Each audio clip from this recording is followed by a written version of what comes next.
Welcome to another deep dive. We go deep into a topic. We go deep into the source material. You know us. You know the deal. You're here to learn. That's right. Today, we're taking a look at this fascinating question, the structure of scientific theories. And we're going to use the Stanford Encyclopedia of Philosophy to kind of guide us, specifically thinking about how a philosopher would approach this. Like, I'm sure you've heard of scientific theories, relativity, evolution. Of course. Big ideas, big theories. But, like, what do philosophers even mean when they talk about the structure of these theories? What are the pieces? How do those pieces fit together? And how does all of that relate to the world, to reality? Yeah. That's exactly what we're getting at. So to do that, to kind of unpack this, we're gonna look at three different philosophical perspectives on this: the syntactic view, the semantic view, and the pragmatic view. Kind of like three different lenses, right? Yep. Three different philosophical lenses on this idea of what a scientific theory even is. Let's start with the first one. Okay, the syntactic view. So this one, it basically says that a scientific theory, at its heart, is a system of sentences, like organized sentences, a bit like a logical framework. Okay. This idea, it's got its roots in the Vienna Circle. Okay. And logical empiricism, which was this group of philosophers who were all about establishing a logic of science, like very strict rules, very clear connections between what we can observe and what we can know. Okay, so if a theory is like sentences, right? Mm-hmm. What kind of sentences are we even talking about?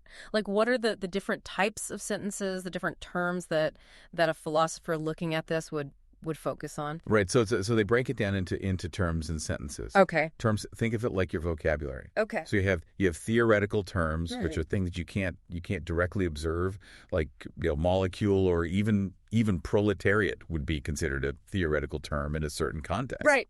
Then you have logical terms. All there exists, Okay. things like that. Okay. And then you have observational terms. These are things that we can see, we can experience directly. Vertically, blue, hard. Exactly. Yeah. And for the syntacticists, this distinction between theoretical and observational language is really, really important. Okay. So then how do you build a theory from this? Like, what are the important types of sentences that they're talking about? Right. So they identify three main types of sentences. Yeah. The first type is theoretical sentences. These are the axioms, the laws of the theory itself, like Newton's laws of motion. That would be an example. Okay. Then you have correspondence sentences. And these are really important because these are the links between your abstract theory and the concrete things that you can observe. Okay. And finally, you have observational sentences, which are basically just reports of what you observe in the world.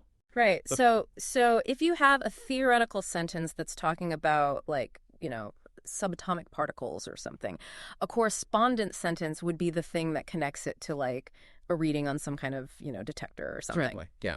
Yeah. Okay. So it's all about building the structure. Yeah. Building a logical structure, defining your vocabulary, and then having very clear rules for how you connect that abstract theory to concrete observations. Okay. And to kind of formalize this, the syntactic view they also talk about different languages. Okay. So you have a theoretical language, which contains the theoretical terms, and you have an observational language, which contains the observational terms. Okay. Both use logical terms, and then the theoretical language itself is kind of governed by what's called a logical calculus, which is basically just a set of rules for how you manipulate those sentences. Right. Okay. So the overall picture is you have this uninterpreted syntactic system of theoretical sentences. Mm-hmm. And then you give it meaning. You connect it to the world through these correspondence sentences. Okay. Now, a really good example of this that the Stanford Encyclopedia mentions is this guy, Hans Hermes, and his attempt to define mass ratio in Newtonian mechanics. Okay. And he did this using first-order predicate logic. Okay. Which is a very, very formal system of logic. And his definition, it focused purely on these logical relationships between colliding particles, like in an idealized system, the ratio of their velocities, basically. And what's really interesting is that definition stayed entirely within the theoretical language. Okay. It didn't tell you how to go into a lab and measure the mass of something. Right. It was just about those logical relationships. Okay. So that's where the correspondence rules come in. Exactly. To make that bridge. And the encyclopedia lists, like, all these different words for them: bridge principles, dictionary, operational rules. Like, they're really emphasizing how important this link is. Yeah, it's like the linchpin of the whole thing. Yeah. So what did the philosophers who were thinking about this, like, what did they see as the main functions of these rules? Right. So they saw them as having two main functions. Okay. First, they provide interpretation. They tell you what those theoretical terms, what they actually mean in terms of things that you can observe, things that you can measure. Okay. And second, they're seen as having a role in what's called intertheoretic reduction, which is how you connect concepts from different theories together. Okay. So, like, for example, a correspondence rule might say that the theoretical term gene corresponds to a particular segment of DNA that you can identify through a certain experimental procedure. Right. So it's like, without those, the theory would just be this abstract thing that doesn't actually tell you anything about the world. Exactly. Without them, it's just a formal game. It's not grounded in reality. Right. And the encyclopedia mentions how they viewed observational sentences as well, like protocol sentences, experimental laws, but that it wasn't really about the messy details of how you get those observations. It was more about that logical relationship. Yeah, the focus was on the logic, not so much on the nitty-gritty of data collection. Right. Okay, so that's a pretty good overview of the syntactic view, but it wasn't, without its challenges, and it wasn't the only view. Absolutely, and that's where the semantic view comes in. Okay, so what's the big shift that happens here? So the semantic view, it's a big change in how philosophers think about theories. Mm-hmm. Instead of focusing on language and logic, Mm-hmm. it shifts the attention to mathematical tools, Okay. particularly set theory. Okay. And the core idea is this. A scientific theory isn't just a bunch of sentences. It's a collection of non-linguistic mathematical models. So instead of thinking of a theory as like a description, you think of it more like a blueprint. Okay. Mathematical blueprint. Exactly. So what led philosophers to think this way? Like, what were the problems, what were the issues that they saw with the previous view? Well, the encyclopedia highlights a few key objections. One big one was this reliance on a specific formal language. Mm-hmm.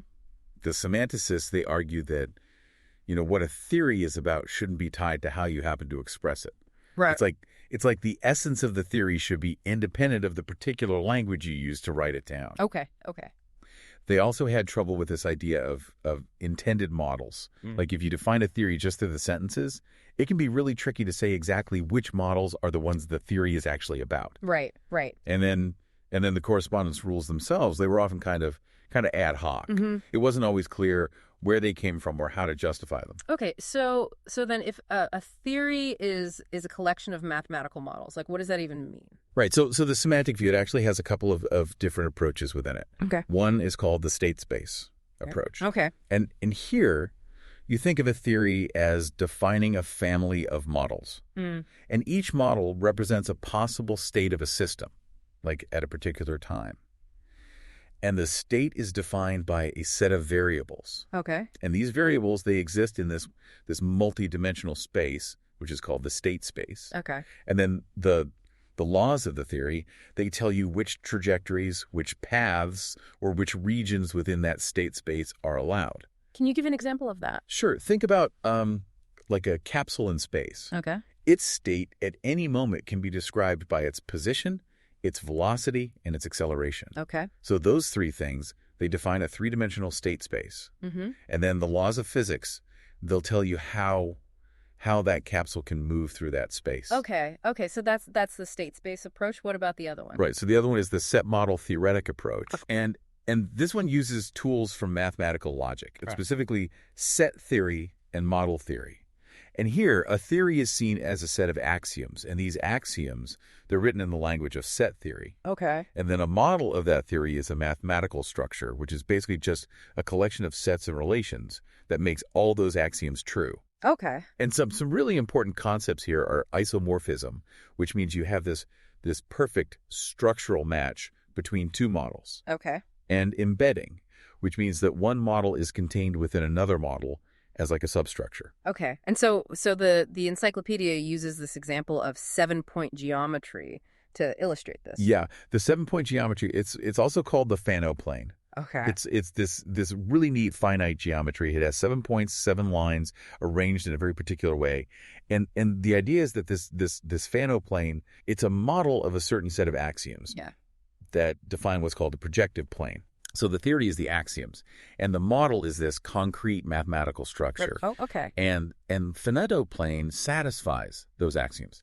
It makes those axioms true if you interpret the terms in the axioms like point and line in terms of the elements of the Finetto plane. Got it. And a really influential example of this approach is Sapis's work on particle mechanics. Okay.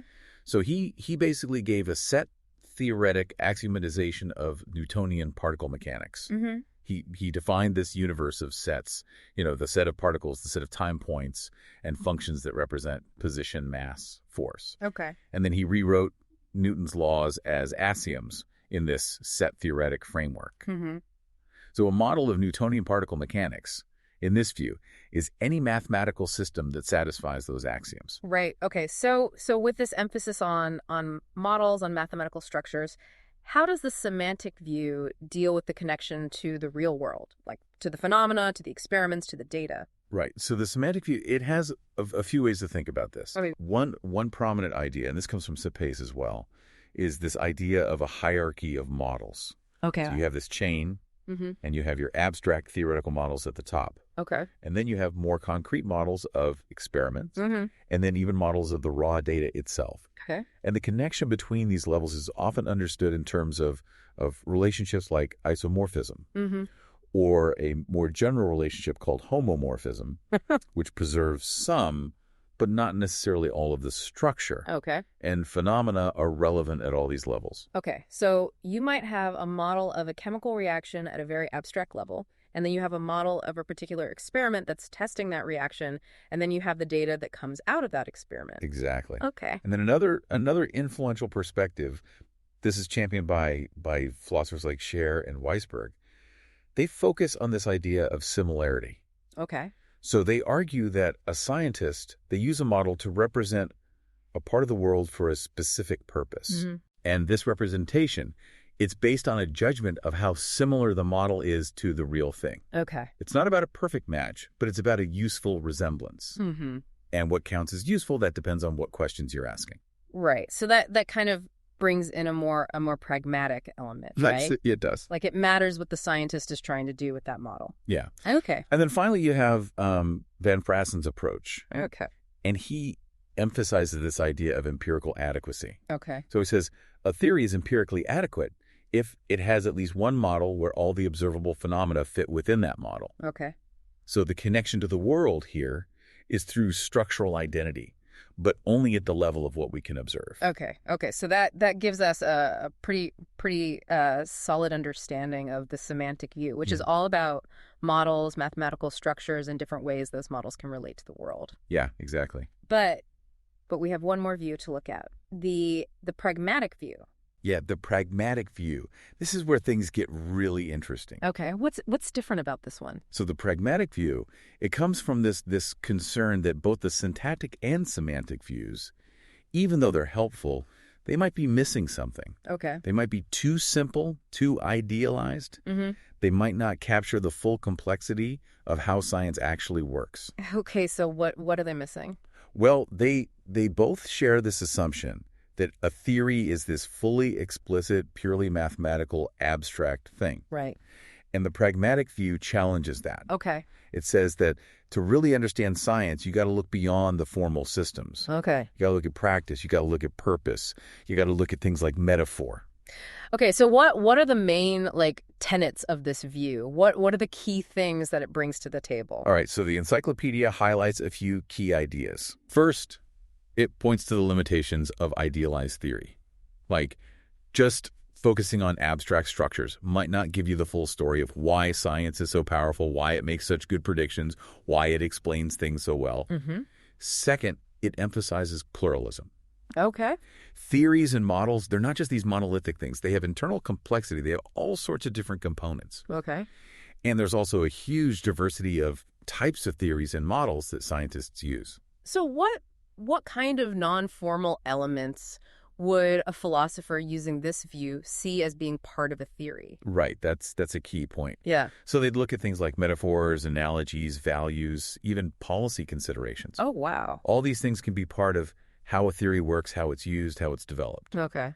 It also emphasizes function, like who is using the theory and for what. That matters. Mm-hmm. And finally, it stresses the importance of practice. Okay. Theory is not something separate from doing science. Right. It's all intertwined with experiments, with data analysis, with actually applying knowledge in the real world. Okay. Now, it's interesting that the name pragmatic view comes from this idea of pragmatics in linguistics. Yeah. But the encyclopedia points out that it's not necessarily tied to like American pragmatism as a school of thought. Right. So Yeah. there might be some overlap, but the pragmatic view in philosophy of science, it has its own distinct arguments, its own history. Okay.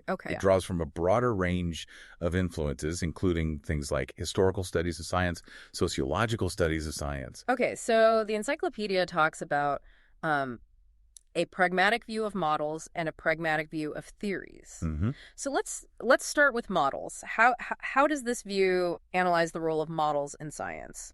Okay, so the pragmatic view of models, this is heavily influenced by people like Nancy Cartwright. Okay. And they put models right at the center of everything. Okay. They see models as these crucial things that connect abstract theory to the messy reality of the world. Cartwright, she famously argued that the fundamental laws of physics, they're often idealized. Mm-hmm. They're not literally true of most situations. Okay. Models are what bridge that gap. Mm-hmm. They're what allow us to apply those abstract laws to concrete phenomena. Okay.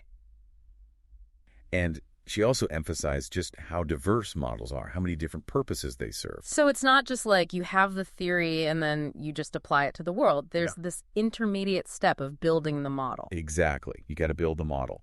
And that process, according to the pragmatic view, it's not just a simple deduction from the theory. Mm-hmm. It involves a lot of creativity. Okay. It involves piecing together bits and pieces from all sorts of different places. Okay. You might have some theoretical ideas, but you might also have metaphors, analogies, practical considerations, maybe even policy goals or value judgments. Wow. It's a much more messy process than the other views might suggest. Okay. And the encyclopedia gives examples of metaphors like genetic information or analogies like the atom as a planetary system. Yeah, those are great examples. How do those like non-formal elements actually contribute to the way that models are structured and used? Right. So metaphors and analogies, they're incredibly powerful tools for thinking. Mm-hmm. They help us understand things that are abstract, things that are unfamiliar, by relating them to things that we're more familiar with. Okay. Like the atom as a planetary system. Even though we know it's not literally true, it was incredibly useful in the early days of atomic theory. Right. It gave people a way to visualize it, a way to think about it. Mm-hmm. And these non-formal elements, they can guide the development of mathematical formalisms. Okay. They can suggest new ways of thinking about relationships between different parts of a system. Mm-hmm. They can even influence the kinds of questions that scientists ask. Okay. And what about the pragmatic view of theories themselves? How does that go beyond models? Right. So the pragmatic view of models, it really emphasized this intermediary role of models. Mm-hmm. But the pragmatic view of theories, it goes further and says that even our understanding of what a theory is needs to be broadened. Okay. It needs to include these non-formal aspects. Okay. It challenges this idea that a theory is always this neat, packaged, explicit mathematical thing. Right. It says that to understand a theory, you got to look at how it's used. Mm-hmm. You got to look at the assumptions that are built into it. Okay. You got to look at the broader context. Okay. And the encyclopedia mentions Craver's work on mechanistic theory as an example. Okay. So Craver argues that a lot of theories, especially in fields like biology and neuroscience, they're all about mechanisms, Mm-hmm. how things work at a process level. Okay. And these mechanistic theories, they're often characterized by their focus on organizational patterns, Okay. sequences of events, feedback loops, hierarchical structures. Mm-hmm. And these patterns, they might not be captured fully by just equations or axioms. Right. So the structure of a mechanistic theory, from this view, it involves understanding these organizational relationships, how the different parts of the system interact. So it's a much more holistic view of of what a theory is. It is. It's not just the formal stuff. It's all the messy details of how it's actually used. Exactly. And it argues that what we consider part of a theory can include not just the formulas and the axioms, but also the ontological assumptions. Okay. Like what kinds of entities are we even talking about? The classification of natural kinds. Okay. Even the specific ways that scientists have used the theory in their research. Right. Okay. And it even considers the idea of styles of reasoning. Okay. Like you can have historical reasoning, mechanistic reasoning, mathematical reasoning, and this suggests a pluralism in how theorizing itself happens. Okay. So the encyclopedia revisits Newtonian mechanics to illustrate this view. Yeah, and it's a great example. What's the key insight here? So the key insight is that going from the abstract laws of Newtonian mechanics, like Right. EFMA, to concrete models of specific systems, like predicting the orbit of a planet. Okay. That's not a simple automatic process. Okay. It involves combining those laws with other laws, like the law of gravitation, making simplifying assumptions, taking into account all sorts of practical considerations. Yeah. And they also mention this fascinating example of how the analogy of superconductors as diamagnets, it actually influenced the development of a mathematical model for superconductors. Wow. So even non-formal analogies can play a crucial role in the development of very mathematical theories. Okay, so for a philosopher using this view, the structure and the interpretation of a theory, they're not separate things. Nope, they're all tangled up. Yeah. It's all about how the theory is actually used in practice. Right, right. Remember those definitions of models we talked about, where the purpose of the model and the interest of the observer are explicitly part of the definition? That's the kind of thinking that's going on here. Okay. So we've gone through these three views now: the syntactic, the semantic, and the pragmatic. To kind of bring it all together, what's the core difference between them? Like, how do they each view the fundamental structure of scientific knowledge? Okay, so to put it simply, the syntactic view sees a theory as basically a linguistic thing. Okay. It's a set of sentences connected by logic, and you connect it to the world through these correspondence rules that interpret the terms. The semantic view, it sees a theory as a collection of mathematical models. Okay. And it focuses on the structural relationships within those models and how those models represent the world. And the pragmatic view, it takes a much broader perspective. Okay. It says that the structure of a theory is a lot more complex, a lot more multifaceted. It involves formal stuff and informal stuff all mixed together.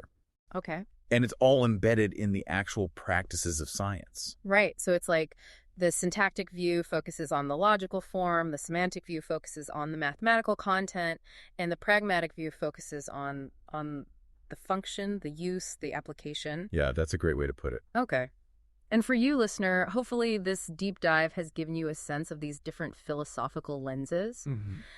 The kinds of questions that philosophers ask about scientific theories, it's not just one simple concept. There are all these different ways to approach it, all these different things to consider. Exactly. And that leads to a really important question for you to think about. Okay. Of these three perspectives, which one do you find most compelling? Which one resonates most with your own intuitions about how science works, about how we gain knowledge about the world? Yeah, that's a good one to ponder. And as always, we encourage you to explore the Stanford Encyclopedia of Philosophy. It's an incredible resource for anyone interested in these kinds of questions. Absolutely. Thanks for joining us on this deep dive. We'll see you next time. See you then.